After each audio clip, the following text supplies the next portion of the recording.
Ya Ali Madad. Otherwise, Rai Abu Ali Missionary, wise number 895. Rise in Ladies Sataro Darkhana Jamaat Khana, 22nd of November 1979.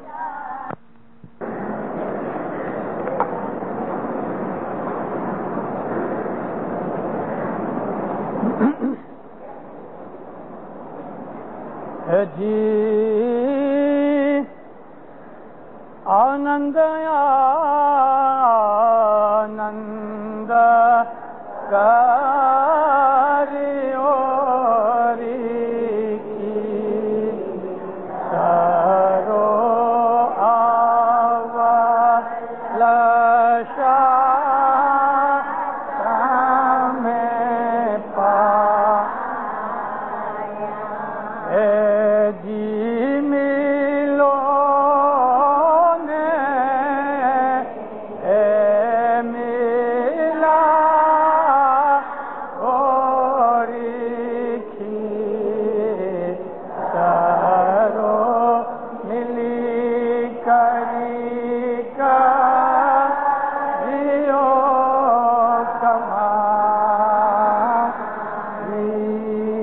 مولانا حاضر امام پر صلوات پڑھو اللہم صلی علی محمد و آلہ. ماتاؤ بہنوں، آج آپ کا ستارہ شروع ہوتا ہے. مکھیانی ماں نے مجھے ایک بڑی خوشی کی خبر سنائی کہ جتنے بھی یہ پاس بھرے ہیں اور بھی تھوڑے ٹائم کے بعد بھر جائیں گے. ہر ایک بھائی اپنے گھر سے سفرے کی پلیٹ لے کے آتی ہے. مطلب کہ ساری جماعت نے یہ ستارہ ڈالا. اور اصل زمانے کے اندر ایسا ہی ہوتا تھا کہ پیسے لے کے سفرہ بنانے کی بات تو سگوڑ کے حساب سے آج کل کے زمانے میں ہوئی، ورنہ جب بھی جماعت کا ستارہ ہوتا ہے تو ہر گھر میں سے فروٹ ہوئے یا کوئی پکی ہوئی چیز ہوئے، پھر جو اس کی مرضی، جو توفیق مولا نے انہیں دی ہوئے تو وہ لے کے آتے ہیں. میں آپ کو مبارک دیتا ہوں. آپ کی یہ پرتھا، یہ عادت بہت ہی اچھی ہے، اور ہر گھر میں سے ہر روز کچھ نہ کچھ امام کی مہمانی کے طور پہ ضرور نکلنا چاہیے. ہم لوگوں نے اللہ رسول کے لیے ایک شارٹ بریف نام رکھ لیا، شاہ پیر. شاہ پیر کا مطلب ہی اللہ رسول ہے، کیونکہ جو شاہ امام ہے وہ اللہ کا نور ہے اور جو پیر ہے وہ نبی کا نور ہے. شاہ پیر ہمیشہ دنیا میں قائم دائم ہے. آج محرم مہینے کی پہلی تاریخ ہے. اسلامی کیلنڈر کا یہ پہلا مہینہ ہے، اور آج آپ نے ستارہ ڈالا. آپ نے بہت ہی اچھا نیک کام کیا. بھلا ستارہ کیوں ڈالتے ہیں؟ ستارہ 7 دن کا بھی ہوتا ہے جس پر سے نام پڑا ستارہ، لیکن 3 دن کا بھی ہوتا ہے. اسی طرح سے 14 دن کا بھی ہوتا ہے اور 40 دن کا بھی ہوتا ہے. عام طور پہ نبیوں نے 40 دن کے ستارے ڈالے. ستارے میں روزہ رکھتے تھے اور زیادہ عبادت کرتے تھے. دنیا کا کوئی کام نہیں کیا جاتا تھا، یہاں تک رسول اکرم صلی اللہ علیہ وسلم ہر رمضان مہینے کی آخری 10 تاریخوں میں اپنا گھر چھوڑ کے مسجد میں چلے جاتے تھے. مسجد کے اوپر ایک بنگلی تھی. اب دیکھو، یہ بنگلی کی پرتھا ہمارے مذہب میں کوئی نئی نہیں، نبی کے زمانے میں تھی. ہم نے اس کو بنگلی کا نام اس لیے دیا کہ بڑے بڑے بنگلے والے اوپر ایک چھوٹا سا روم بناتے تھے جس کے چاروں طرف دروازے، باریاں ہوتی تھیں، اور گرمی کے دنوں میں وہ اوپر جاتے تھے، کسی بھی طرح سے ہوا ملتی تھی. اس کا نام بنگلی پڑ گیا. مکہ کے اندر، مدینہ کے اندر رسول اللہ اس طرح گھر کے اوپر جو روم ہوتا تھا وہاں چلے جاتے تھے. عربی زبان کے اندر اس کو اعتکاف کہتے ہیں. اعتکاف کا مطلب ہے کہ چند روز کے لیے دنیا کا کام کاج سب بند، صرف مسح سناس پخانے کے لیے یا غسل کرنے کے لیے رسول اللہ نیچے اترتے تھے، وگرنہ 24 گھنٹوں میں جتنا بھی بن سکتا تھا اس بنگلی میں گزارتے تھے، وہیں نماز پڑھتے تھے، وہیں عبادت کرتے تھے، تسبیحاں نکالتے تھے، اور بنتا جہاں تک بن سکے، بنتا تب تلک سوتے نہیں تھے، اور کبھی انسانی حالت میں نیند آ جاتی تھی تو بیٹھے بیٹھے دیوار کے ساتھ ٹیک لگا کے جھونکے لے لیتے تھے، لیکن زمین پہ لیٹتے نہیں تھے۔ اس طرح سے ہر رمضان مہینے کے 10 دن رسول اللہ اعتکاف کرتے تھے۔ اسی طرح سے محرم کے جو 10 دن تھے، حالانکہ اس زمانے کے اندر حضور علیہ السلام کے نواسے مولانا امام حسین علیہ السلام کا واقعہ کربلا نہیں بنا تھا، لیکن آپ محرم کے بھی پہلے 10 دن عاشورہ تک، عاشورہ کہتے ہیں 10ویں تاریخ کو، اور رمضان مہینے کے آخری 10 دن، اس طرح سے نبی 20 دن، اور کبھی کبھی شعبان کے اندر یا ذی الحج کے اندر آپ ایسے ہی 10 دن اور گزارتے تھے، تو 30 دن معتکف ہوتے تھے۔ اسی اعتکاف کو ہم لوگوں نے اپنی ہندی بھاشا کے اندر ستاڑا کہا ہے۔ ستاڑا کیا ہے؟ ایک قسم کا چلہ ہے۔ چلہ یعنی ٹیک لینا، کہ میں 3 دن، 7 دن، 10 دن، 14 دن کے 40 دن کوئی بھی دنیا کی عیش آرام نہیں کروں گا، یہاں تک کہ زمین کے اوپر لمبے ہو کر سوتے بھی نہیں تھے، جہاں تک بن سکتا تھا کھانے سے پرہیز کرتے تھے، کھانا نہیں کھاتے تھے۔ دوسرے تیسرے دن چوتھے دن جب یہ سخت مجبوری ہوتی تھی تو نبی صاحب تھوڑی سی کھجوریں کھا کے پانی پی لیتے تھے۔ یہ ستاڑے رسول اللہ کے زمانے سے چلے آتے ہیں۔ نبی کو پوچھا، یا نبی ستاڑا ڈالنے کا مقصد کیا؟ تو حضور فرماتے تھے، میں مسلمانوں کو اس بات کے لیے تعلیم دیتا ہوں کہ وہ برس میں کچھ نہ کچھ ایسے دن نکالیں کہ جب ان دنوں میں وہ ہر وقت خدا ہی کے ذکر اور یاد میں نکالیں، زیادہ عبادت کریں، دوسرے محتاجوں کے لیے دعائیں مانگیں، اور دنیا کی تمام قسم کے سکھ سے اپنے آپ کو جدا کر لیں۔ تمام قسم کا سکھ، گادلے تکیے کا سکھ، بچوں کا بیوی کا سکھ، مات پتا کا سکھ، مطلب کہ ملنا گلنا، ان کے ساتھ بیٹھ کے کھانا پینا، یاروں دوستوں سے ملنا، گپے مارنا، گھومنے کے لیے جانا، شکار پر جانا، یا پتے کھیلنا، گھوڑے کھیلنا، گھوڑ دوڑ کرنا۔ رسول اللہ گھوڑے کی ریس بنایا کرتے تھے۔ ہمارے حضرت امام جو ریس بناتے ہیں تو یہ کوئی نئی چیز نہیں، رسول اللہ کے زمانے تھی۔ نبی صاحب خود ہر جمعے کے دن نماز کے بعد مدینے کے باہر میدان میں اونٹوں اور گھوڑوں کی ریس کھلایا کرتے تھے۔ ایک دفعہ حضرت امام حسین جیت گئے تو آپ اتنے خوش ہوئے، کلیجے سے لگایا، اپنی پگڑی اتار کے امام حسین کے سر پہ رکھ دی۔ تو اس قسم کے تمام جات کے سکھ، عیش، آرام، مزہ، گھومنا پھرنا، کھانا پینا، کپڑا لتا، ان سے 7 دن 10 دن اپنے من کو پھرا لیتے تھے۔ آج آپ نے پہلا ستاڑا شروع کیا۔ ستاڑا ایک جات کی ٹیک ہے، رسول اللہ کے زمانے کی ٹیک ہے۔ ستاڑا جو ہوتا ہے یا تو کسی دکھ کو دور کرنے کے لیے ہوئے، اور یا پیورلی خدا تعالیٰ کو راضی کرنے کے لیے ہوئے، تاکہ ہم دنیا کی تمام موج شوق سے اپنے من کو نکال کے خدا کی یاد میں نکالیں۔ اسی طرح سے ہم کو امام زمان نے بیت الخیال کے اندر 5 ستاڑوں کا حکم کیا۔ جب یہ فرمان امام نے کیا لگ بھگ 50 برس پہلے، تو بعض ایسی جگہیں تھیں کہ جن جگہوں کے اوپر بیت الخیال کی بنگلی عورتوں کے لیے الگ تھی، مردوں کے لیے جدی تھی، جیسا کہ زنزبار تھا، یا جیسا کہ کراچی کے اندر پرانے جماعت خانے میں۔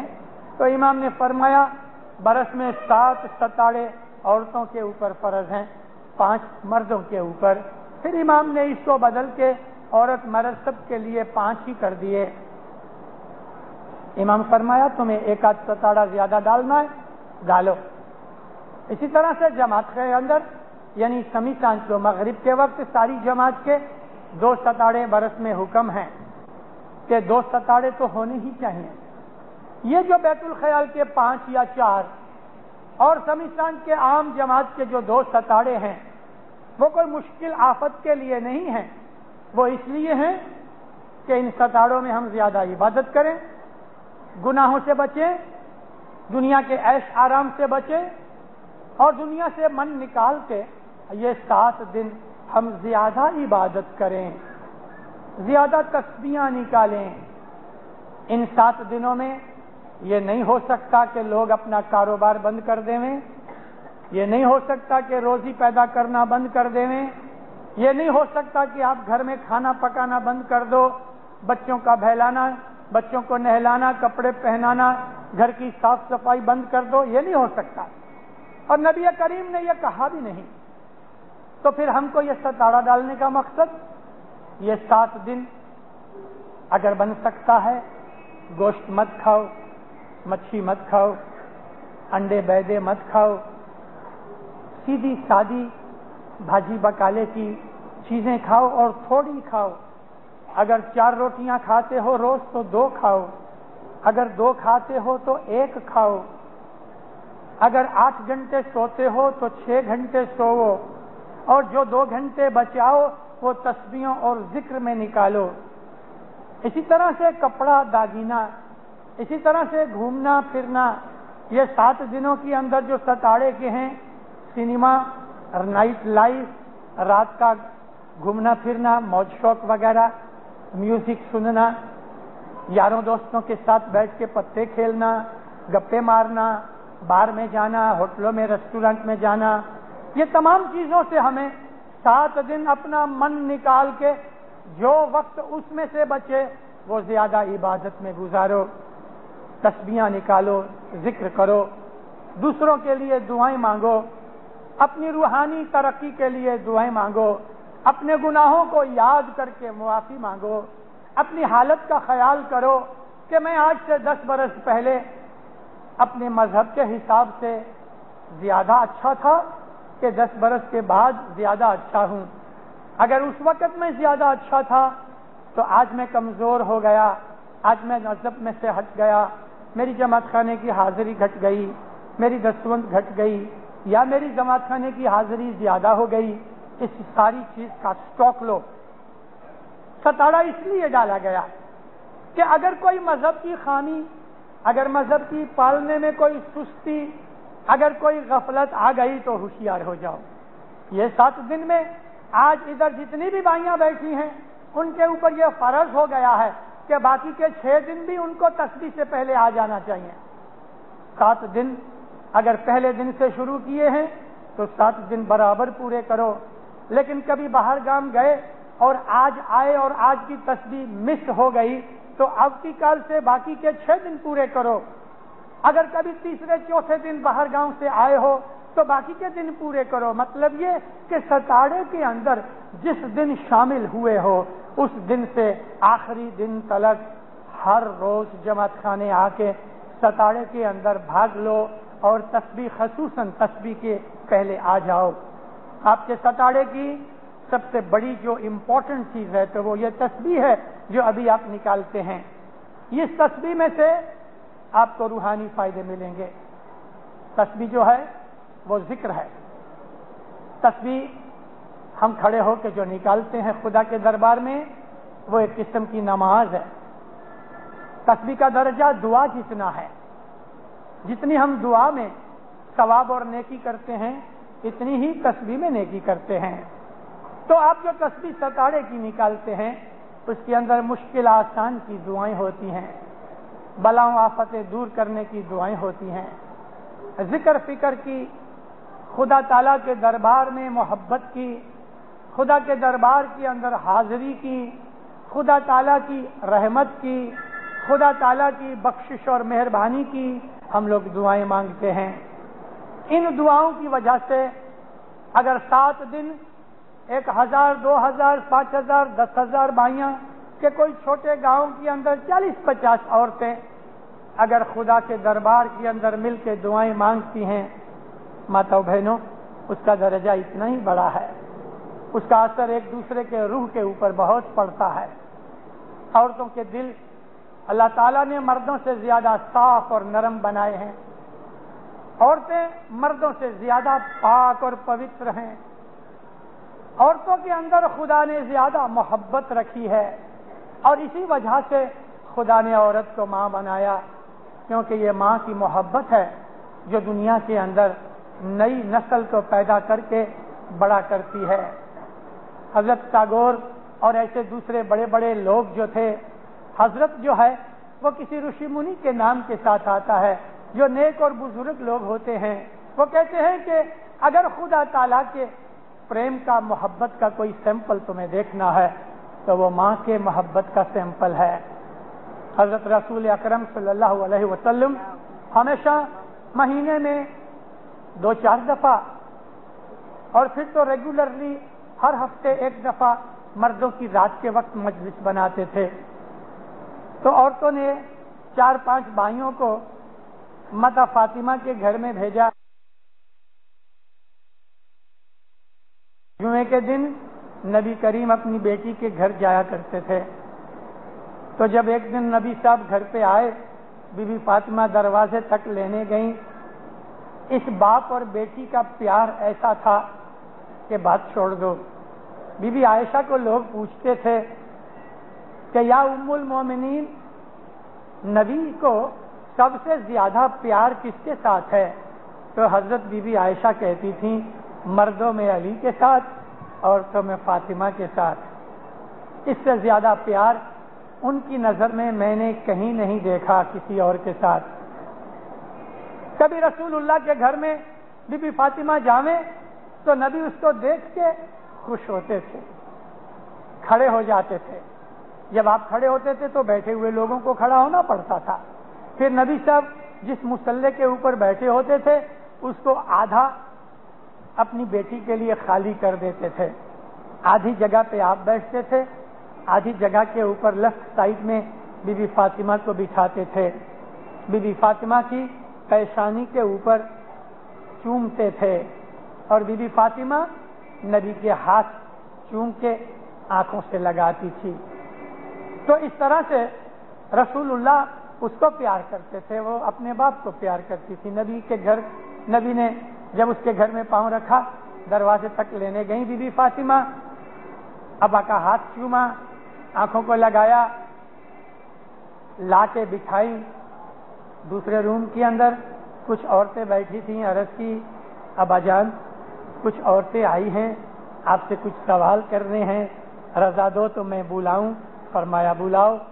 عورتیں آئیں، انہوں نے سلام کیا، کہنے لگی یا نبی ہماری ایک عرض ہے، ہم نے عورت بننے میں ہمارے ہاتھ میں نہیں تھا، لیکن ہم نے کچھ گناہ کیے ہیں کہ جس کی وجہ سے ہمیں زیادہ سزا ملتی ہے۔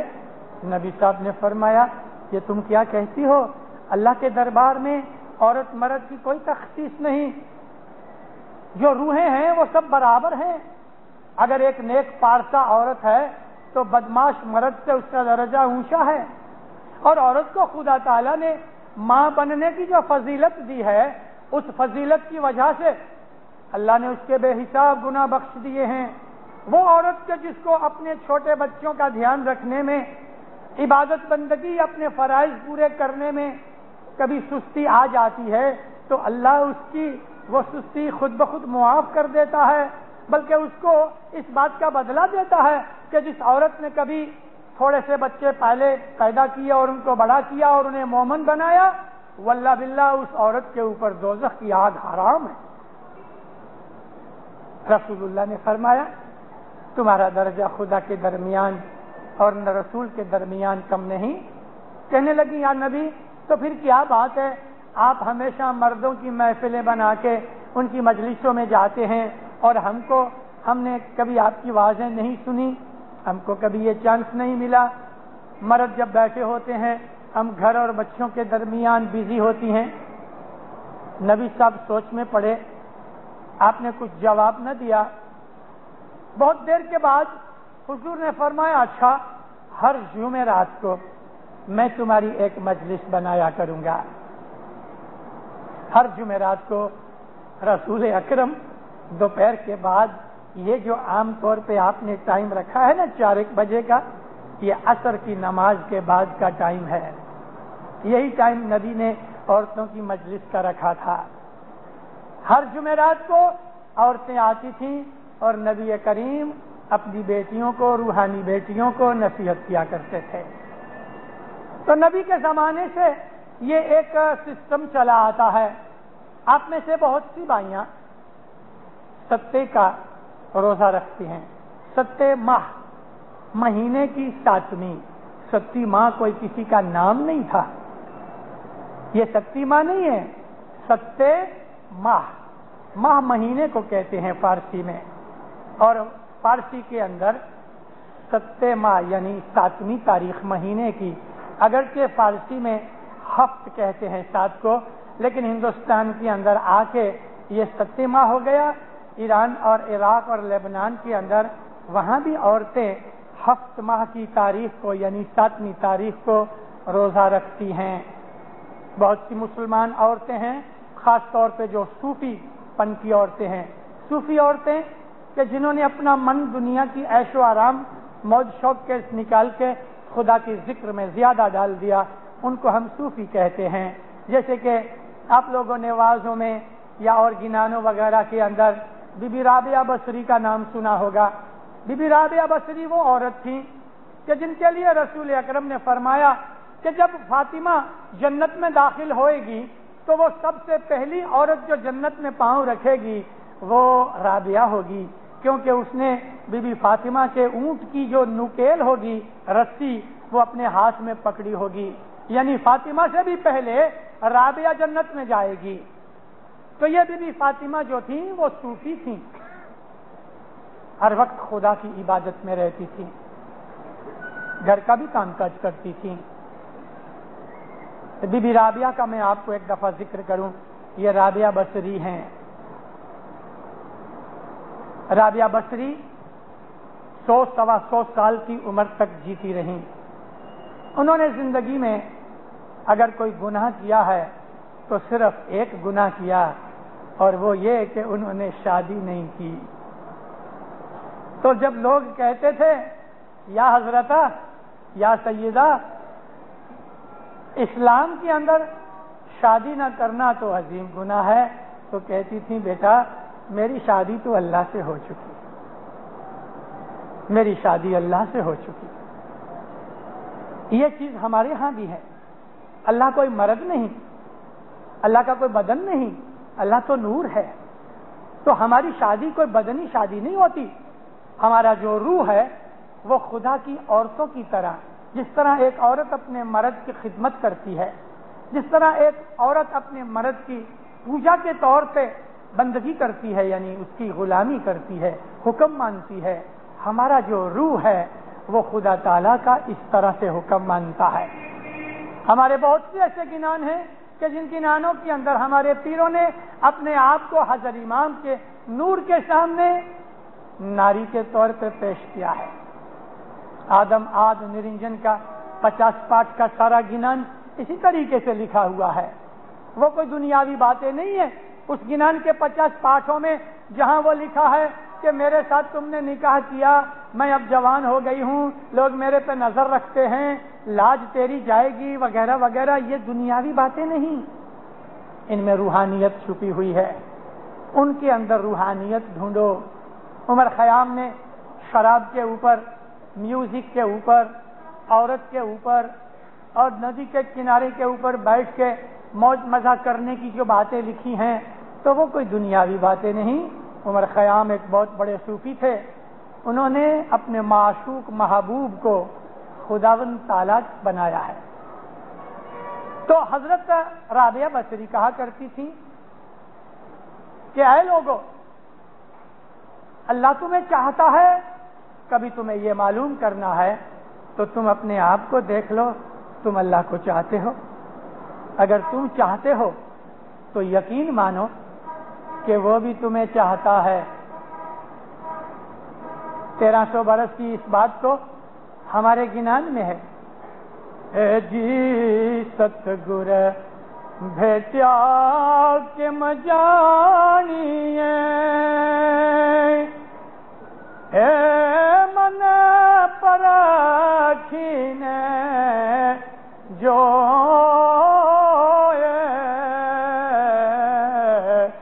چندن کے رے واسرے بھائی نیم سگندی ہوئے. اگر تمہیں یہ جاننا ہے کہ تم نے مولا کی بھیٹ نہ کی تو اپنے دل کو پوچھ لو. تمہارے دل میں اس کی محبت ہے, تمہارے دل میں مولا کی یاد ہے. اگر تمہارا دل اس کو یاد کرتا ہے تو یقین مانو کہ وہ تمہیں یاد کر رہا ہے. قرآن شریف کی ایک بڑی مشہور آیت ہے جو صوفی لوگ بہت بولا کرتے ہیں, فاذکرونی اذکرکم. اللہ کہتا ہے میں ان کا ذکر کرتا ہوں جو میرا ذکر کرتے ہیں, جو مجھے یاد کرتے ہیں میں ان کو یاد کرتا ہوں, جو مجھے پیار کرتے ہیں میں ان کو پیار کرتا ہوں. تو حضرت رابعہ بصری کی میں ایک بات سناؤں. 90 سے 100 برس کی عمر ہوگی.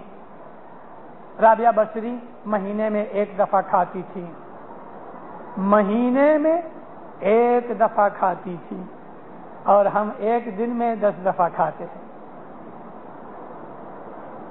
وہ روحانی بائی تھی, روحانی حساب سے اسے بھوک ہی نہ لگتی تھی. حضرت سلیمان فارسی جو تھے نبی کے ساتھ, اس کی 253 برس کی عمر تھی. سلیمان فارسی 6 مہینے تک نہیں کھاتے تھے. ہم آج بہت اس بات کے لیے تعجب کرتے ہیں کہ بھلا 6 مہینے تک آدمی کیسے رہ سکتا ہے جیتا. لیکن مومنوں, اس کے اندر بدن کی ہی بات نہیں, روحانی طاقت کی چیز تھی. مگر رابعہ بصری مہینے میں 1 دفعہ کھاتی تھی. چندر کا چاند دیکھ کے تو وہ تھوڑے سے لقمے کھا لیا کرے. ہاں, صبح شام پانی پیتی تھی. ان کے گھر کے اندر ہمیشہ کوئی نہ کوئی مہمان رہتا تھا. جب بھی کوئی مہمان گھر میں آوے تو شکر کرو اللہ کا کہ کسی مہمان میں خدا ایسی جوت رکھتا ہے. کوئی مہمان بڑے درجے کا ہوتا ہے, بڑی آتما جیو والا ہوتا ہے. آپ کے گھر میں اس کا پاؤں آئے گا تو برکت ہوئے گی. ہمیں کداچ نہ بھی معلوم ہوئے. تو مہمانداری اسلام کے ایک بہت بڑی خدمت ہے. مہمانداری سے بڑے فائدے ہوتے ہیں. اس طرح جب بھی کوئی مہمان آوے تو خوش ہو. حضرت مولا علی ایک دن اپنے گھر کے باہر ایسا ہاتھ کر کے بیٹھے تھے. تھوڑی دور ان کا ایک دوست تھا, وہ یہودی تھا. اس طرح نکلا, کھڑا ہو کے کہتے یا علی کیا کچھ تکلیف آئی؟ فرمایا نہیں دوست, 2 دن سے میرے گھر کوئی مہمان نہیں آیا. بولو, اس کے لیے افسوس کر رہے تھے.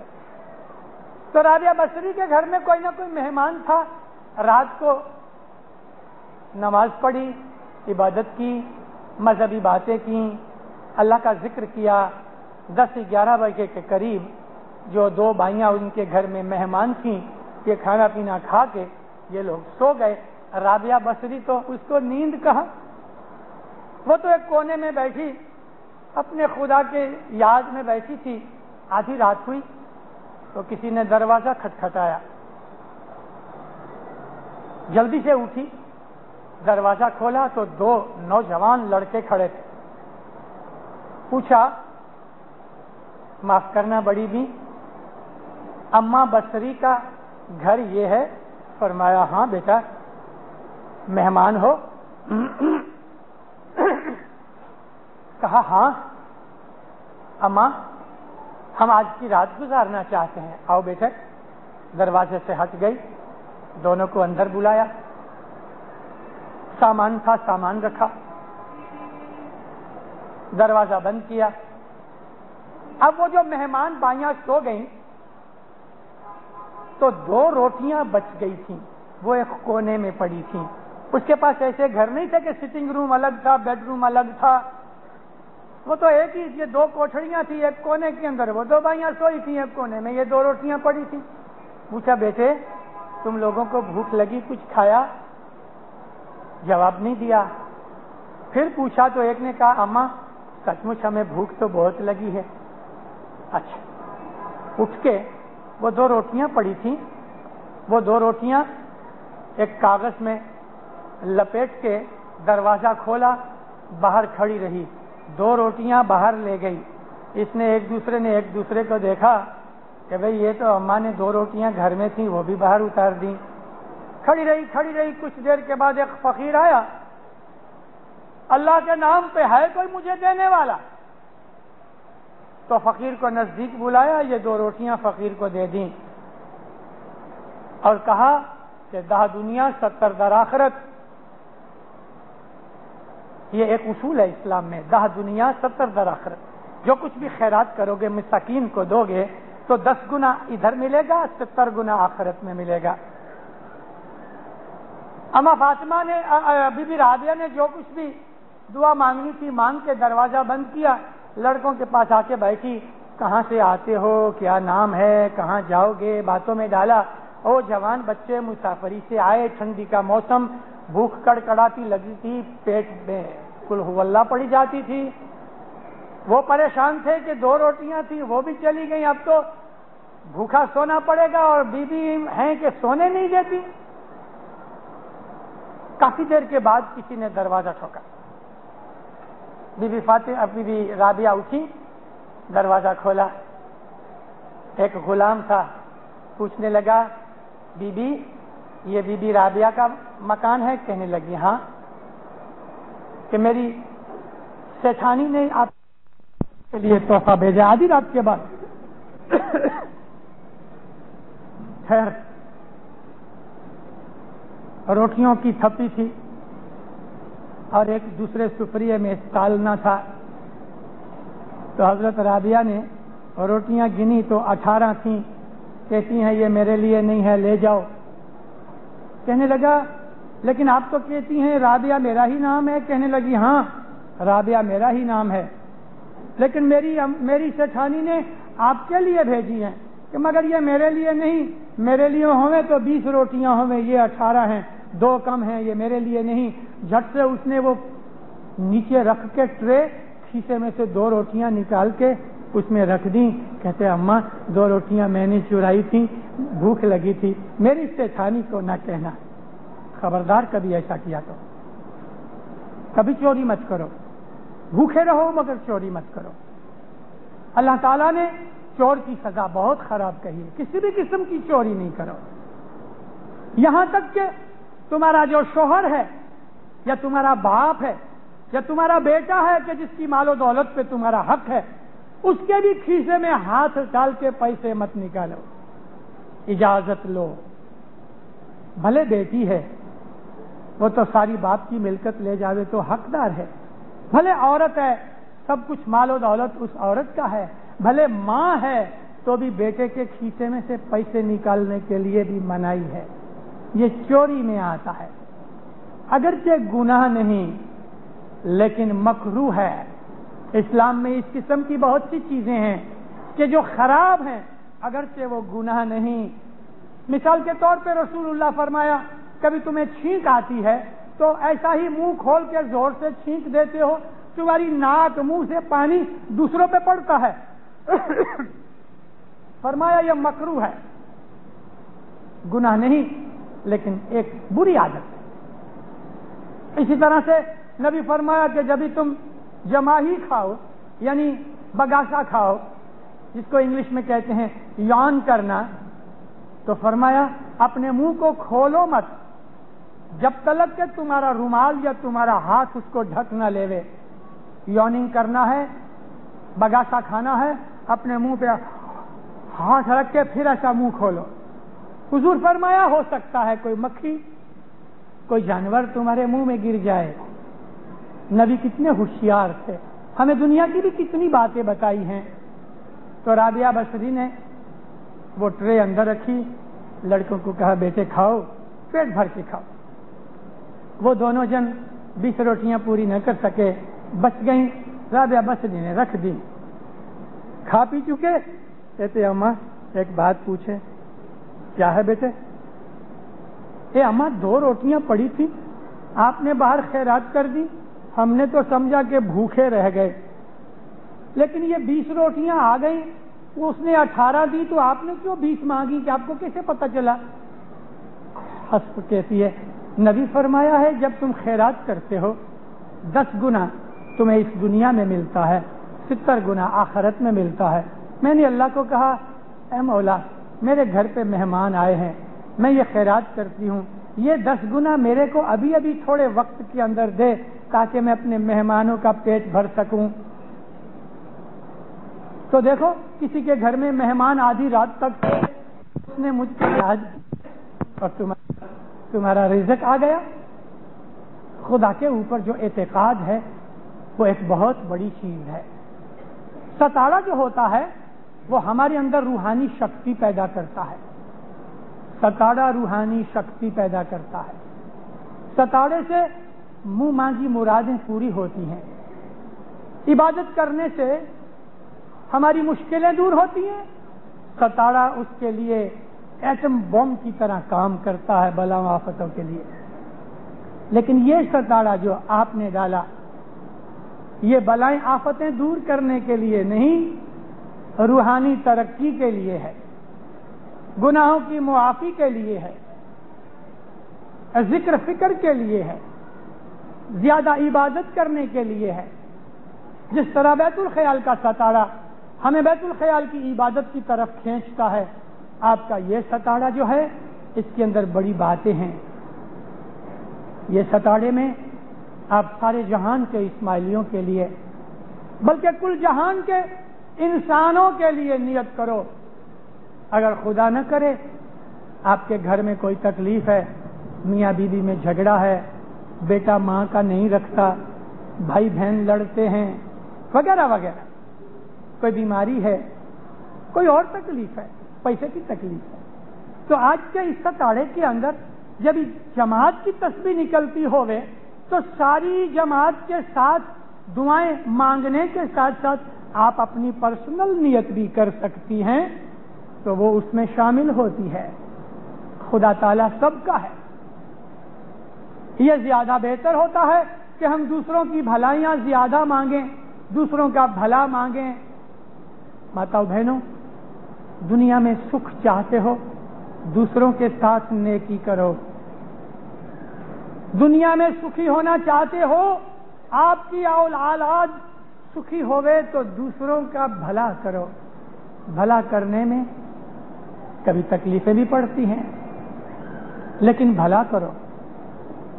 اگر ایسی چیز بھی ہے کہ بھلا کبھی نہیں ہوتا تو بدی سے بچنا بھی ایک بھلائی ہے، بدی سے بچنا بھی ایک بھلائی ہے۔ سیدھا جیون گزارنا، سادی زندگی، سادے پاک پوتر وچار، کپڑا لتا کھانا پینا سب کچھ، یہ سب چیزیں دنیا اور دین دونوں کے لیے آپ کے اوپر فرض قرار دی گئیں۔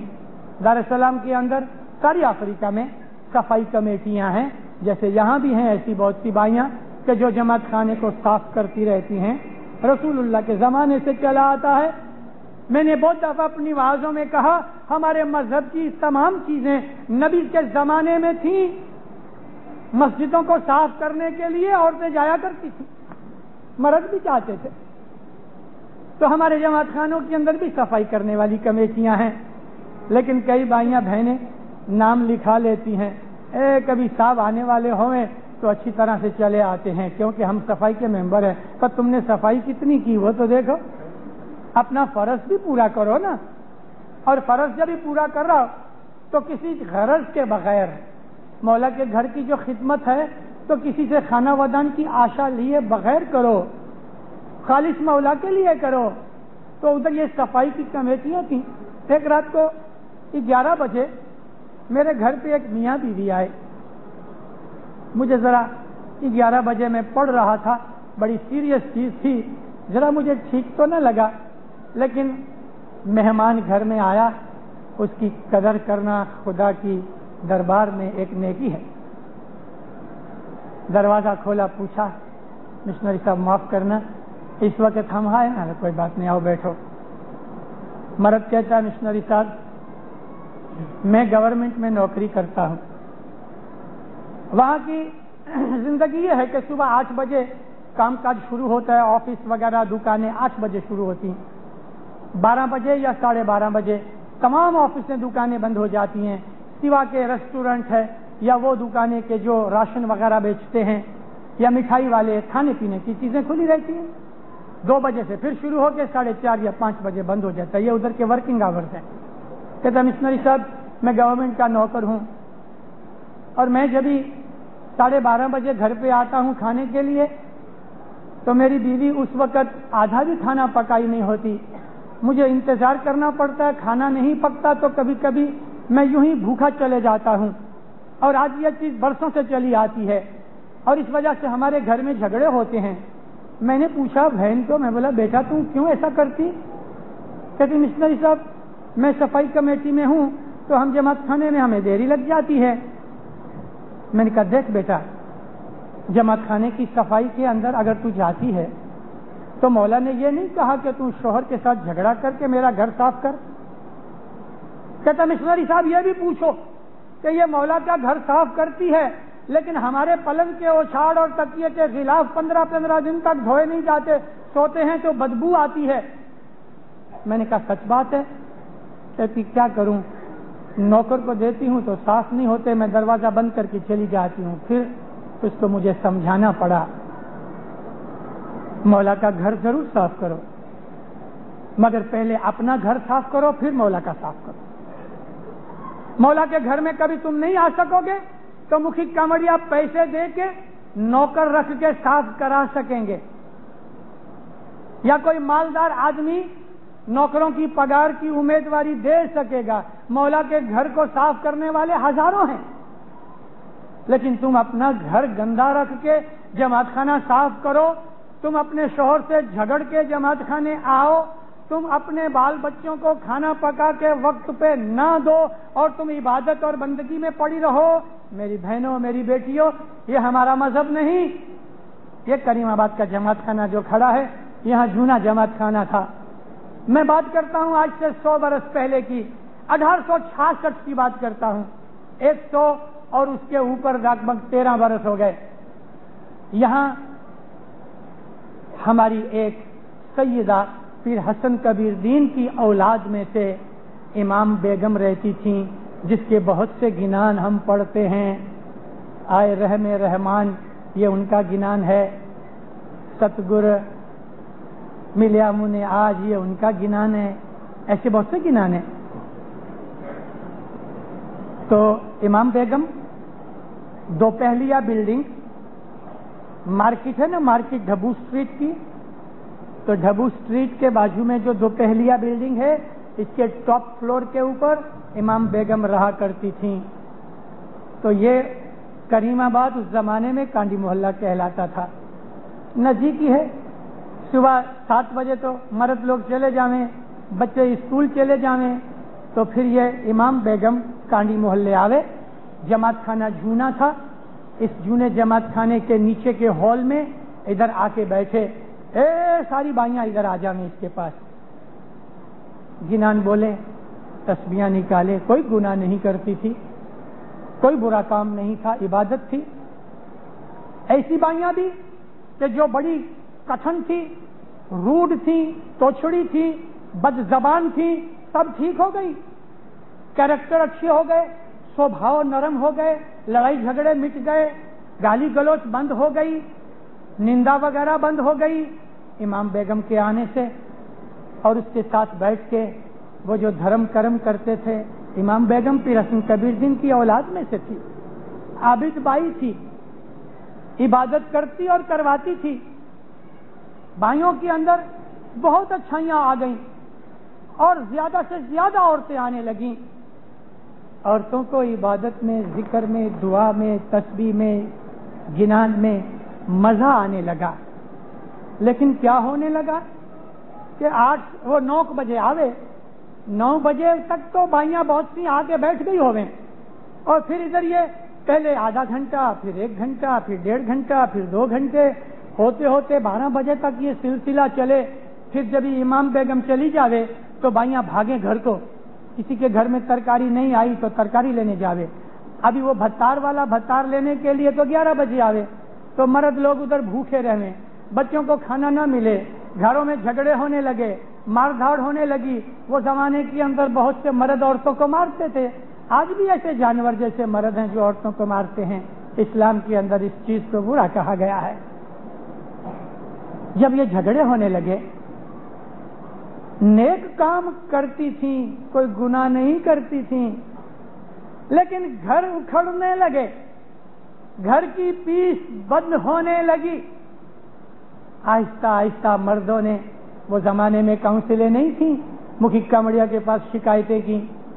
مکھی کامڑیا نے کامڑیا حاجی کو کہا تو کامڑیا حاجی نے مولانا حسن علی شاہ ماں باپ کے پاس ایک دن بات کی، مولا یہ باتیں بن رہی ہیں ایسا؟ مولا نے حکم فرمایا امام بیگم کو کہ تم فوراً ادھر سے واڑی چلی جاؤ، یعنی دوپہلیہ بلڈنگ میں رہتی اور یہاں تم آتی ہو، مولا فرمایا کہ واڑی چلی جاؤ۔ مولا کی فیملی میں سے تھی نا پیر حسن کبیر دین کی اولاد، اور واڑی میں اس کا گھر تھا، تو اس نے سر جھکایا، آمین کہا، لیکن گئی نہیں۔ حکم تو جب ہوا تو اس کو تو اسی وقت چلے جانا تھا، کچھ بری نیت سے نہیں۔ اس نے 7 دن تک 3 دن تک نہیں گئی، ستاڑا پورا کرنے کی غرض سے۔ دوسرے دن مولا نے جب یہ پوچھا، عرض کی خداوند امام بیگم ابھی تک نہیں گئی۔ ماں باپ نے فرمان فرمایا اس کے گنان بند کرو۔ جیسے ہی اس کے گنان بند ہوئے، وہ فوراً توبہ کی، مولا کے پاؤں پہ گری، دوسرے دن معافی مانگی، مگر جس دن یہ فرمان ہوا ستاڑا بھی پورا نہیں کیا اور وہ واڑی میں چلی گئی۔ بہت جا کے معافی مانگی، مولا کے پاؤں پہ پڑی۔ 3 دن تک اس کے گنان مولا نے بند رکھے اور پھر فرمان کیا اچھا اب اس کے گنان پڑھو۔ میں نے یہ بات آپ کو اس لیے سنائی کہ مذہب کے اوپر عمل کرو، تسبیح نکالو، ذکر کرو۔ اور ہمارا مذہب تو ایسا صوفی مذہب ہے کہ آپ برتن دھو رہی ہو نا تو گنان بول رہی ہو، کھانا پکاتے پکاتے یالی یالی کر رہی ہو، کپڑا سیتے سیتے صلوات پڑھ رہی ہو، کام کاج کرتے کرتے من کے اندر مولا کو یاد کرنا، ذکر کرنا ہو سکتا ہے، لیکن مذہب اس طرح سے نہ پالو کہ گھر بگڑے۔ تو اس طرح سے کبھی کسی کے گھر میں ایسی کوئی بات ہے تو یہ ستاڑوں کے اندر آپ اپنے من میں نیت کرو، مولا تو رحم و کرم کرنے والا بادشاہ ہے، میرے گھر میں یہ دکھ ہے، تم اپنے فضل سے اپنے پیاروں کے صدقے جماعت کی توفیل میرا بھی دکھ دور کر دے۔ وہ ضرور کرے گا۔ یہ ستاڑے کے اندر اپنی بھی نیت کرو، ضرور فائدہ ہوگا۔ سیدھے سادے کپڑے پہنو، بھبکا شو، درد اگینا، موج شوق اب وہ زمانہ نہیں۔ میں نے اپنی وعظوں کے اندر حضرت امام کا ذکر کیا، کینیڈا، آسٹریلیا، انگلینڈ کی ملاقات کا۔ مولا فرمایا کہ زمانے میں مندی شروع ہو گئی، بہنوں بہت سی مندی آئے گی، بہت سی چیزوں کی تکلیف پڑے گی، بزنس گھٹ جائے گا، چیزوں کی قیمتیں گر جائیں گی۔ پیسے جمع کرو لیکن بینک میں رکھو، گھروں میں نہیں، داگینوں میں نہیں، کپڑوں میں نہیں۔ آپ کی اولاد کو کام آئیں گے، کچھ نہ کچھ ضرور بچت کرو، پیسے بچاؤ۔